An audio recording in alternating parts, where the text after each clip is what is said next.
Welcome back to the Belfor Training Center here in downtown Detroit. Bob Kaser to bring you the play-by-play, although I think it'll probably be a lot more conversation than it will be actual play-by-play here, joined by Darren, Eliot, and Regner as we're underway with the final day of development camp and the scrimmage game. The annual scrimmage game, of course, features a lot of names that you've been hearing a lot about in a very short period of time, guys, starting with, of course, Michael Rasmussen and now most recently Philip Zadina, Joe Volino and company.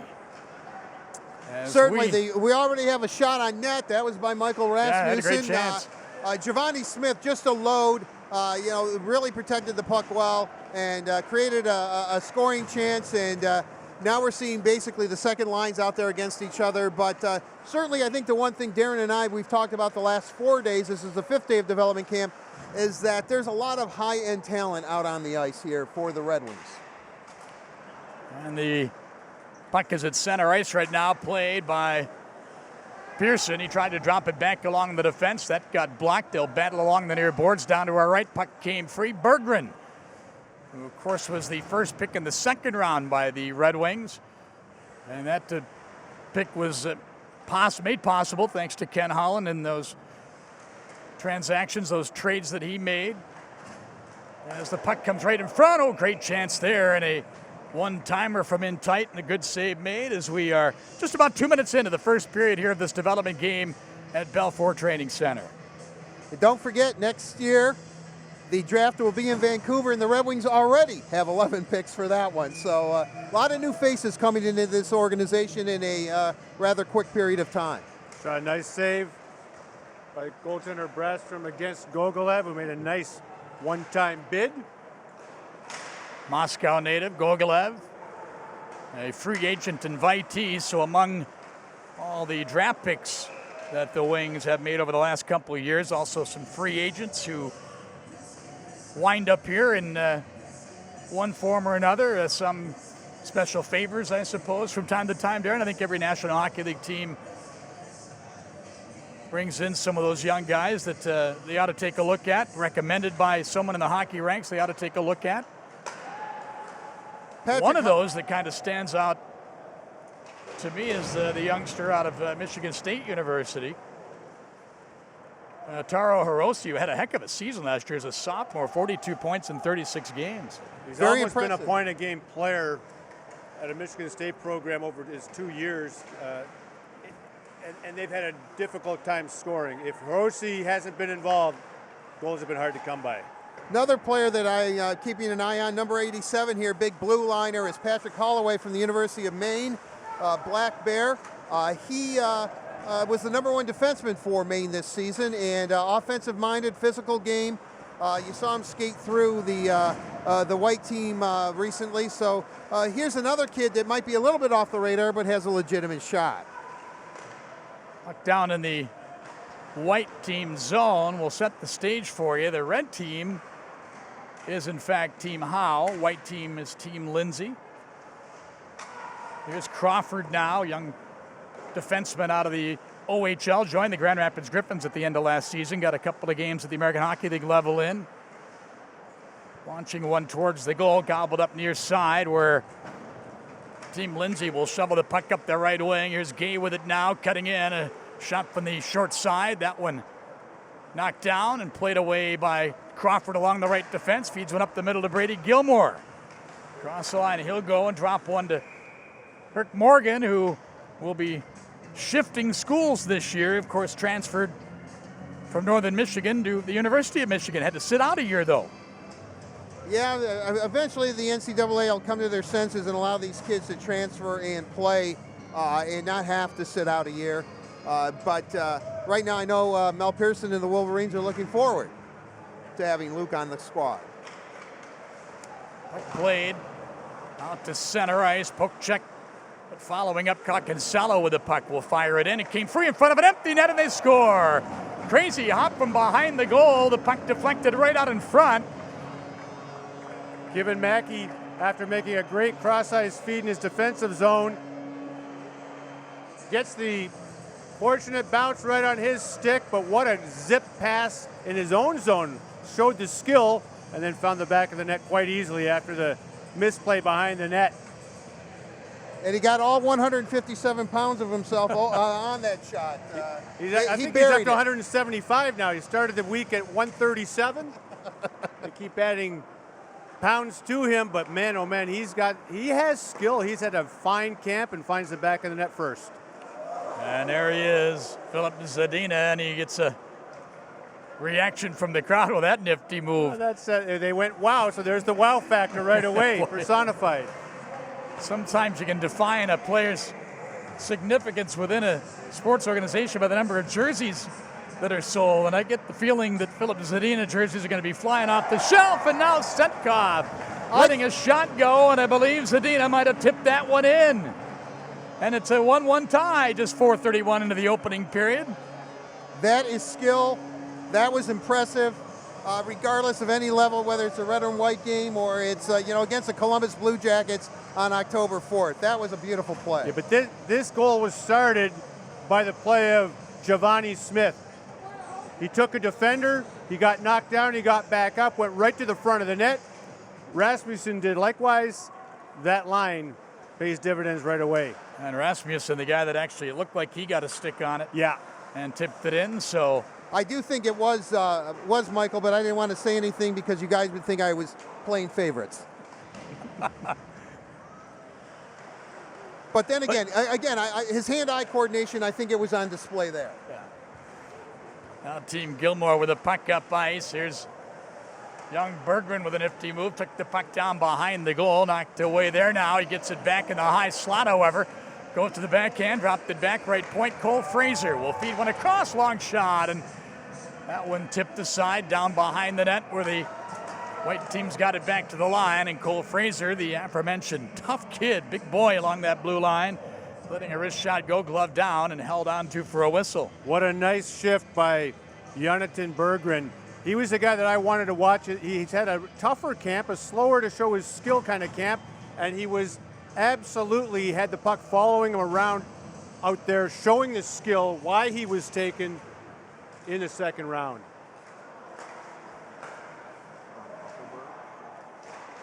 Now Team Lindsay with a puck off the draw, long shot, that one deflecting up out of play is Van Pottelberg. In net down to our right-hand side, look at young Marcus Crawford, who played in Saginaw, the OHL last year. I want to get back to something. Giovanni Smith has made himself known from the opening face-off here. Bob, that's a fella that you're going to see a lot of in Grand Rapids to open the season, but he keeps playing like this. He's Detroit-bound very soon as well.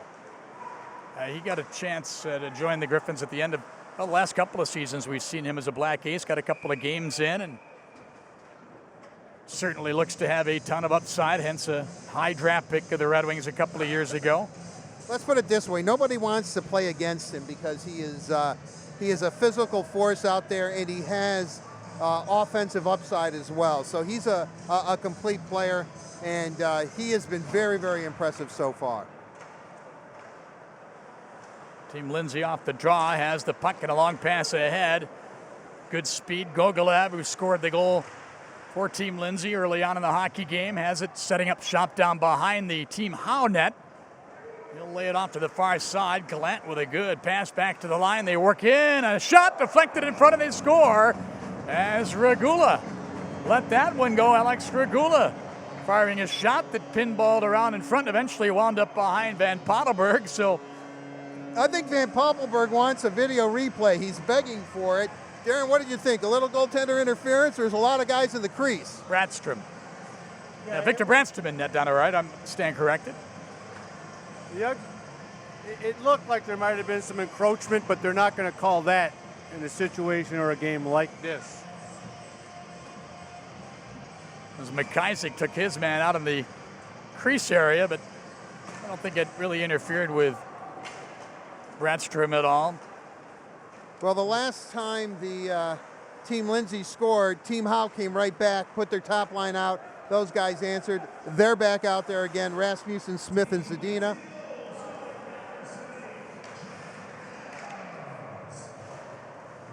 Jack Adams, I believe, got the goal. As the play at center ice right now, here's Cock Gonzalo with it. For for Team Lindsay. They'll drop it deep into their own end. Now a return pass for Koch, and Sala got by him. But recovered by Team Lindsay in white. They'll move it back in. Seth Barton trying to take a pass on the right wing. Got away from him. Recovered, though, and put it right on the doorstep. And a nice save there by, I think we're eventually going to get through all 7 goaltenders here. It's Jesper Eliasson in net to our right-hand side. For Team Howe, even though he's listed elsewhere. Now, David Pope in across that line. He, too, will likely see significant playing time in Grand Rapids as he gets set for his first pro season coming up. Here's Golod with the puck out at center, spinning away from Kevin Maki. A pass across, block. Team Howe gets it back, though, and Chase Pearson will take a hit from Fraser as he delivers the puck deep into the Team Lindsay zone. And Cole Fraser goes in to scoop it down into the corner. Pretty good pace of the game so far. We have to remember, these fellas have not played really a competitive hockey game in quite a while. Now Team Lindsay back in. Here's the aforementioned Otto Kevin Monkey. I saw that too, Darren. He was listed at 5'10", 137 pounds. Then he, like you said, he grew to about 20 pounds the next day, and then I think we've added another 8 or 10 pounds here just during this week. That's the Wings nutrition has helped in his cause. Get a little bulk on him. And confidence. That's what confidence will do. It'll add weight. Amazing. Once upon a time, a player that small would have no hope of playing in the National Hockey League, right? No, I mean, you can go way back, and there were players like Camille Henry who did play in the NHL at 145 pounds, but over time it's come back into vogue because it's all about skill and speed. How about me with the Camille Henry? Come on, the Camille Henry reference. I was going to say, did he play for the Montreal Maroons or something there, Darren? Did he play with Dick Clapper? He actually played for the St. Louis Blues when they entered the league in the quote-unquote original expansion when the league went from 6 to 12 teams. I just remember him because he was skilled, but he was so tiny. It's interesting how it has, you look at the rosters of players back in the teens and 20s and 30s, and the biggest player was 5'10", 150 pounds, 160 pounds, and then, of course, we have evolved as a species. Boy, incredible now with, it's funny too, Darren, and we talked about it briefly in the pregame, is the goaltenders now are bigger in many cases than even the defensemen. I look back not that long ago, and goaltenders, there were, a rarity when you saw a goaltender that was 6'2" or 6'3". Now it's a rarity when you see a goaltender under 6'2" or 6'3". Well, you see Jesper Eliasson 6'3", to your point, and 209. So he's filled in. Lots of times you'll see more of a wispy build, 6'3", 185 or something like that. And then down at the other end, Johan van Padelberg is 6'2", 201. So yeah, part of it has to do with the fact that the bigger the frame, the more gear you can hang on the frame and the more net you take up. Of course, the Red Wings buying into that philosophy. There. Great save. Gogolev bidding for his second goal, and he was absolutely robbed by Jesper Eliasson. Gogolev played in Peterborough, scored 30 goals in the OHL, so he has a nose for the net, and he's showing it here in the first period. Well, here's Elstrom now busting behind the defense, right in with a shot. He snapped that one wide right. Puck back the other way, a race for it. Gallant at the end of his shift here is having a tough time getting to it. And as Art mentioned a moment ago, early on in the summer for a lot of these guys, they have not been on the ice a whole lot in the last month, 6 weeks or so. Plus, it's been an arduous camp with lots of training and lots of skating. So when you're at the end of a shift, it showed it there for Gallant.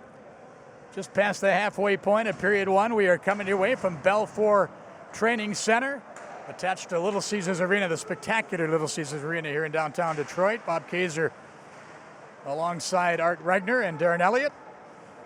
Happy to bring you some hockey. Even the thought of hockey has to cool you down a little bit, right? Cools me down. If there's a reason for me to be at the rink, I'm happy.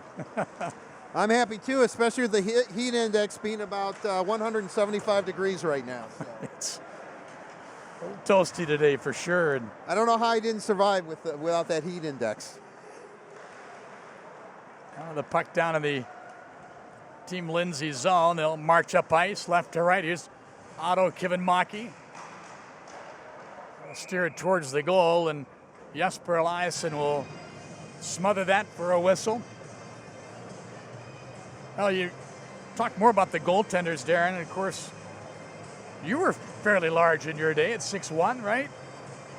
Tall, in terms of height, yeah. If you go back to the 80s, you had Mike Eliot. Take a look at Philip Zadina. He could have scored on Mike Eliot and Darren Eliot routinely. He's been finding the back of the net routinely as a You don't play goal anymore, goal. huh? No, I'm a defenseman. 20 years of defenseman, you were telling me. Puck-moving defenseman, that's the other thing about goaltending. When you retire, you don't want to put the gear back on, but you still want to play the game. It's a lot safer now, though, than it was back in the brown pad days, isn't it? Yeah, it is in a lot of regards. I mean, the gear's better. Certainly less contact, if you will, in the crease. I know that doesn't seem like it, but the contact we had was more violent, let's say. And there were no nets. Game has changed for goaltenders and for forwards and for defensemen and for the better.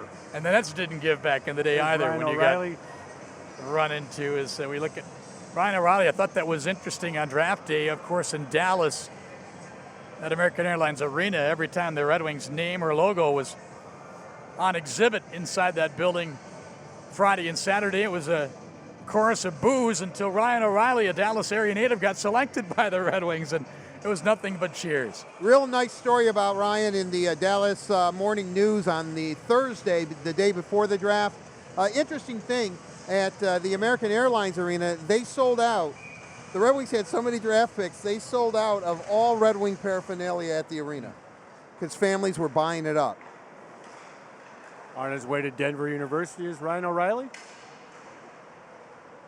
Alex Regula, West Bloomfield, Michigan native, played in London in the OHL last year, dumping that puck in, knocked away. Golod trying to squeeze past the defenseman, Dennis Cholowski. As we talked earlier, his name and Philip Hronek, the most prominent as far as who will be those young defensemen that will get a chance to don the Wings uniform, at least out of camp, if not the entire upcoming 18-19 campaign. We Joe Veleno's outside speed on display there as he got to the net. Yeah, we saw a little bit of a burst there. We understand why he was considered so high. He has a strong stride, Art. Very strong. Is the way I... Oh, great pass in front, intended for Hirose. That one deflected away. They get it back to the line. Seth Barton with a shot. It hits a skate. Taken away by Team Howe, and they'll set up shop along the side of his own net. Marcus Crawford feeds one across. Spinning along the boards, Trevor Yates out of Cornell University. Joined the Grand Rapids Griffins at the end of last season. School. Now the puck is shot back behind the net where Eliasson is out to move it into the corner for Crawford. Now to Vidmar. Vidmar rolled it ahead for Trevor Yates, who looked good in a couple of games in the American Hockey League. Boy, the Griffins have had some success with some Ivy Leaguers, I'll tell you. Kyle Criscolo a couple of years ago, rookie out of Harvard, was a huge find for Grand Rapids and played a significant role in their second Calder Cup title in the span of 5 years. Hoping Trevor Yates can be another in a long line of Ivy Leaguers to have a successful rookie campaign. Now Kevin Maki knocked down by A couple of times. Big Svetkov. Boy, big. He is a good-sized kid at 6'5", the flowing locks as well.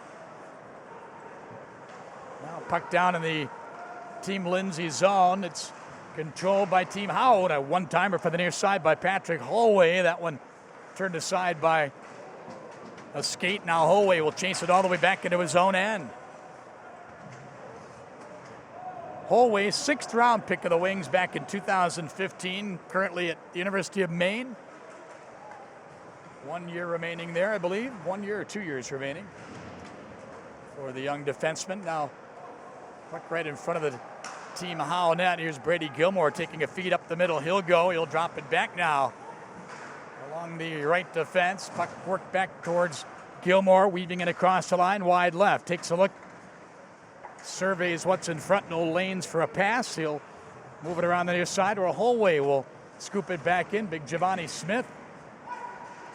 Met in the corner, knocked off the puck, but Rasmussen now. Watch his skills on display here. What a great pass across. Whole way left circle, cuts in with a shot, and that one stopped. Rebound in front. Zadino and a little backhander that he sailed up wide left of the net. And now Berggren will dance away from traffic to center ice. What are your thoughts on Berggren this week, Darren? Berggren, to me, looked like he had the wide-eyed look a little bit, like it could happen to some young kids. That's why I wanted to really zero in on him in this game. And he has had a good first period. Well, certainly. Jonathan Berggren, picked very high in the second round by the Red Wings, loved his skill, and they love that kid's skill as well. Joe Veleno, and he's been dancing a little bit here in this first period.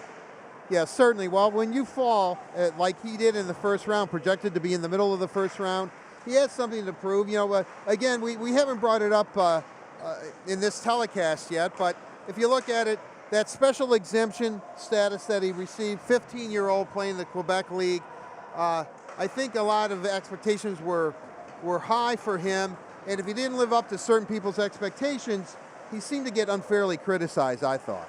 I'm talking about Joe Veleno. Yes, Veleno for course. sure. He's just a, and he has shown, as Darren said, he has a long stride, nice move, good burst of speed. He's out there right now, just fed the puck from behind It's the been net. a nice pass to Adams, what a bid on goal. Veleno, along with Berggren, selected 30th and 33rd overall, and both of those acquisitions, those draft picks made possible due to acquisitions by Ken Holland. Of course, the Thomas Tatar trade to Vegas, netting that 30th pick, and then Berggren comes to Detroit, compliments of the Brendan Smith trade to the Rangers back in February of 2017, acquiring the Rangers' second pick in that 33rd overall that brought Jonathan Berggren to the Red Wings. Yeah, the Brendan Smith deal looking like a real gem for the Red Wings right now. Yeah, Red Wings did acquire a good number of draft picks. It doesn't stop there. They also got Seth Barton, 81st overall, third rounder, thanks to the Peter Mrazek trade to Philadelphia. Jesper Eliasson in net down to our right-hand side, 84th pick.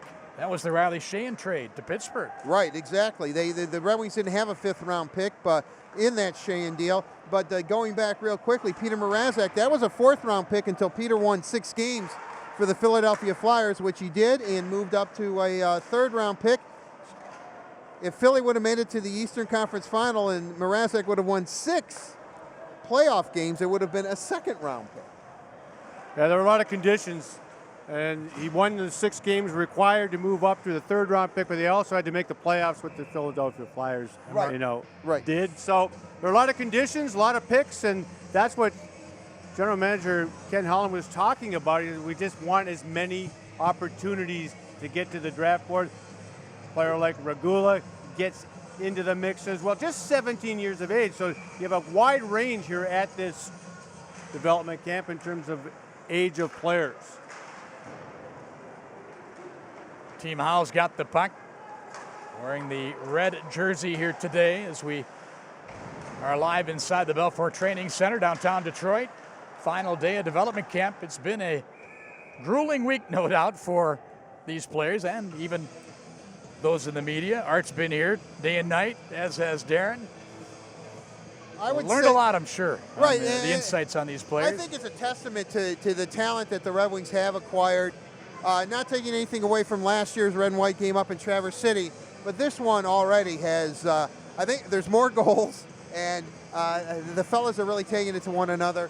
It's really a thoroughly entertaining game, and we have a sold-out crowd here at the Belfor Training Center as well, taking it in, and I think that thus far they've been witness to a pretty competitive, pretty exciting game. Pass up that left wing for Jonathan Berggren. Skip by him deep into the Team Howe zone. Now Team Howe attempting to work it out. Luke Morgan, who we talked about a moment ago, will be playing his hockey in Ann Arbor this winter. Speaking of Ann Arbor, of course, Quinn Hughes, the first of the 3 magnificent Hughes brothers that, boy, I tell you, likely all 3 of them are going to wind up getting picked in the top 10 of the NHL draft. In fact, the 2 that are coming up yet could potentially go first overall. Right. Jack Hughes next year, who knows? Maybe we find him in this game next year. I'm not saying the Red Wings are having a bad year. I'm just saying the things fell their way. They had a 1% chance of getting the number 1 pick, and somehow they did it. But and then a younger brother, I believe his name is I think it's Luke. He's already committed to Michigan. So. I think he's, 15, 16? Yeah. So certainly the Hughes family, great kids. A lot of stories have been written about them lately, and we certainly wish them the best. But Jack obviously could be that generational player that they talk about. His draft year is next year, and don't be surprised in Vancouver next year if he goes number 1 overall. Amazing how that draft can change course a little bit depending on what happens in front of you, right? I mean, everybody talked about the Wings going into the draft needing defense.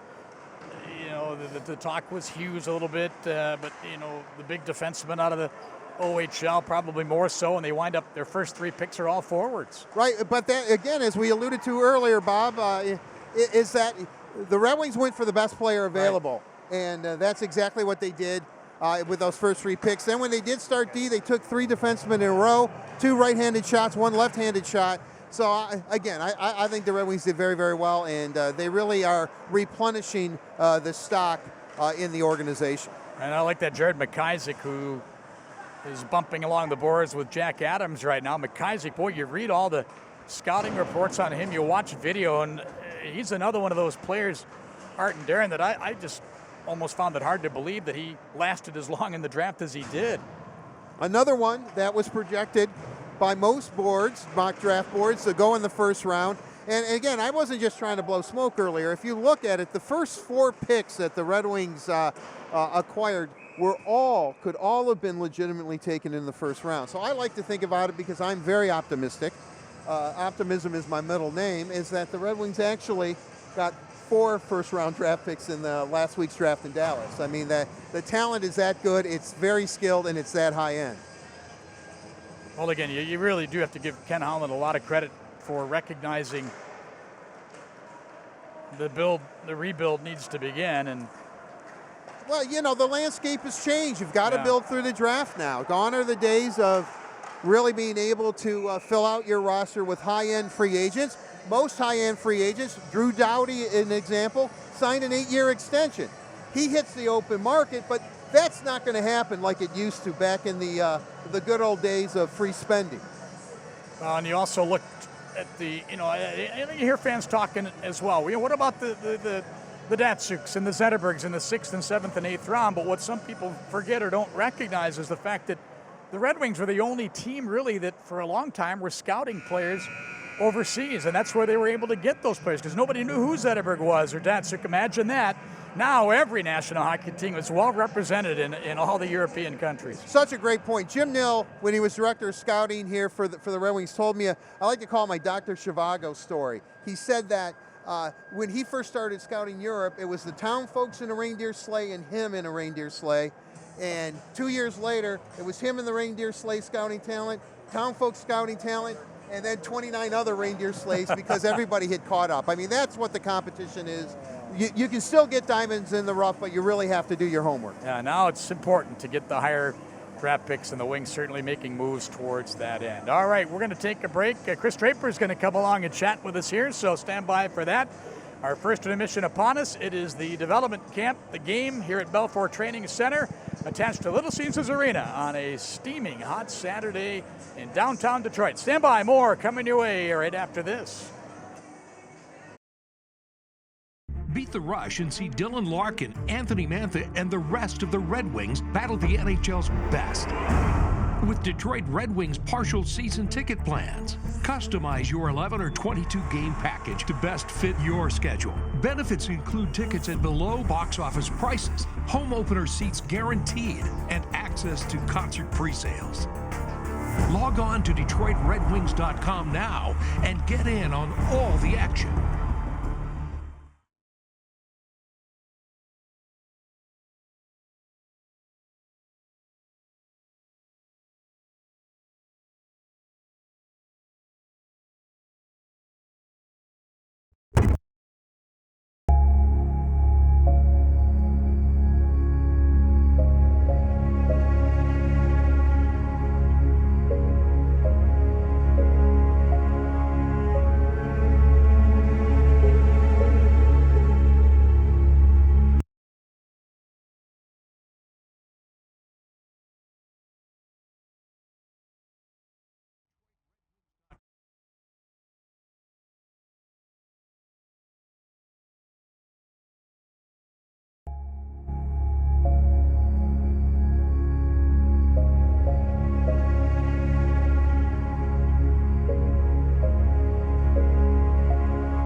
They must have had the clarity covered up.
Welcome back again to the Belfor Training Center downtown Detroit. The development camp, the week is ending here today with the Team Lindsay versus Team Howe game, and we saw some entertaining hockey in that first period. Any kind of hockey on a hot day is certainly good. We're having a lot of fun here, and of course the fun just ramps up now because Kris Draper is kind enough to join Art Regner and I as Darren Eliot is stepping aside to get a break, have another coffee or whatever he's drinking during this first intermission. It's definitely Tim Hortons, trust me. That's right. Kris, we were talking about, we were likening, players' popularity to the number of jerseys that organizations sell. Certainly there are a ton of Kris Draper jerseys still around the state of Michigan and throughout the hockey world on the backs of the many fans, the legions of fans of Kris Draper. You said you've already seen Zadina and Rasmussen jerseys in downtown Detroit before the Red Wings are actually printing them. Yeah, well, I saw the Rasmussen jersey kind of throughout here through the week, and then at the Tigers ball game the other night. But it was pretty unique that a fan, I think it was an old Cleary jersey with number 11 on it. Cleary was taped out with Zadina on it, so don't let Dan know that. Yeah, well, that's why I want to tell the story. I want Dan Cleary to hear that. But I thought that was obviously great. I mean, for us, we were just sitting there on draft night. We had our list, and sure enough, the way the draft played out, we were able to get Philip Zadina at 6, and obviously very thrilled that night, and then watching him this week, very excited to get him in the mix. Kris, being the assistant to Ken Holland, the assistant to the general manager role within the organization now, I know you traveled the globe to see players last year. I know the Red Wings were happy, thought from top to bottom, all 10 picks that you received. What are your impressions now that you actually get to see these players as a unit, as a group, some obviously in different stages of development, yet the thing that struck me, and I'm not taking away from any other development camps I've been to over the years, there seems to be a lot of high-end talent on the ice for the Red Wings. Yeah, I first of all, and we were just actually talking, Mrs. Illich is here watching today. How great is that, for us to have Mrs. Illich here. And we're just talking about how being in this rink, being in this state-of-the-art facility at Little Caesars Arena and obviously the Belfor Training Center, it just seems it's real. It has the feel of a development camp, and it has a real more of a business feel to it. We talked to the players yesterday, and they couldn't say enough about having it down here, just everything that's here, being able to kind of use the facilities that we have.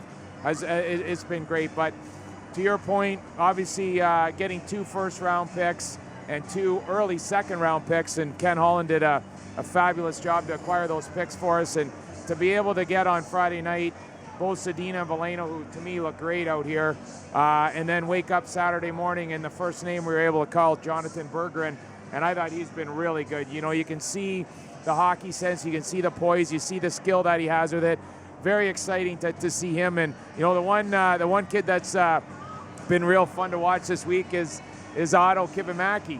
You know, he's 5'8", he's 141 pounds, but you can see he has some skill and does a lot of good things with the puck. So, you know, it's been great for, I think, for our organization to have a big Friday night, Saturday night in the draft, and really just ride, you know, that wave this whole week by bringing the camp. Obviously, the timing, bringing it right after the draft, is the first time that we've done that. We think that everything has just been, it's been perfect. It's been a perfect week for us. Well, you know, what's the atmosphere around here right now, Kris? Obviously different than it has been for many, many years, given the fact that the Wings have now reserved themselves to this rebuild. You've been around a long time as a player now in the front office. What's it like around here as you get ready for a season that, you know, a lot of people think that the Wings are going to take their lumps, but you're going to take lumps with some really high-end young players. It's certainly exciting times. Yeah, you know what? I think it is exciting times. Obviously, for me, I was fortunate as a player, especially with the Red Wings, not to go through exactly what you talked about. I'd like to consider myself, and obviously I'll drag Kirk Maltby into the mix too, two of the luckiest guys to play the game with the players that we did. But you know, it has to happen. Every organization goes through it. It's obviously it's frustrating, but I'd like to think when you watch Dennis Chalowski out here and the way he's skating and moving the puck, you see Michael Rasmussen, you know, the things that he's doing. And then we've already talked about, you know, this year's draft. We have some good young players coming through the system. We have obviously Chalowski and Giovanni Smith are turning pro. We feel in the mix coming into September. Rasmussen and Zadina are going to have a great opportunity. It's up to them to take advantage of that. But, you know, for us, it just happens. It's professional sport. It's the way it goes. And, you know, I think we had a fantastic draft last week, and I think we've created some excitement. I think there's some excitement with the young guys that we have coming in to mix in with some good veteran players that we have. And, you know, Ken said it before. We've lost, 27 or 28 one-goal games? Yep, you know, 27. now, you know, so we're in games. It's unfortunate that we just can't find a way to win more of those games. And maybe with some of these younger guys, with the way they can score goals and how they play, could help us do that. Kris, you mentioned him. He's turning pro this year. He's been impressive so far in the first period. Giovanni Smith, he's a load. He's a physical presence. Yeah. He also, not only can he play the physical side, he also has an offensive upside too. You know, Giovanni Smith got traded from Guelph to Kitchener, and his playoff was real exciting for our organization. I know Dan Cleary and Sean Horkoff spent a lot of time with Giovanni this year about how you have to play, how your game is going to translate at the pro level. And I thought in like his playoff, it was unreal. Like he was a force. He was a force offensively, or a force around the net. He played an intimidating style. So we want him to, that's what he has to be. So, you know, the commitment that these young players are making, a lot of them want to stay here. A lot of them want to train in the gym. They want to be on the ice here. We think we have a great development system coming. We want to try to expedite the process to get these guys to challenge for spots, and that's how we're going to get out of this. We're going to dig in and we're going to get out of this, and we're going to get better. We're going to continue to get better. Tyler Wright's here right now. We're going to continue to challenge to draft better. Ken Holland's going to do everything he can to acquire more picks, and in the end, from top to bottom, you know, we know that everything has to be better. We have to work harder. We have to find these players. We have to add these players, these high-end players, get a little lucky on draft night, which we think we did, and in the end, turn these guys into Red Wings, and that's how we're going to be competitive again and be in the mix. 11 players, or 11 draft picks next year so far, I believe, in Vancouver, and we could. When does it start for you? When are you back on the plane looking for next year's draft? I've already picks? got the list for the late 2000s and the 01s coming. For me, probably you know, end of July. There's the U20 camp out in Kamloops where some of our prospects will be. But for sure, I'm going to be in. I'll be in Edmonton the first week of August for the Gretzky Holinka tournament, and that's where all the top 01s will be. So for me, you know, I get to enjoy this. Obviously, we have some free agency that we have to go through here over the next couple days, and then hopefully I can go out and enjoy this, 98 degrees outside. You know, time to work on my golf game. Real quickly, Kris, one last question, Kris. Yeah.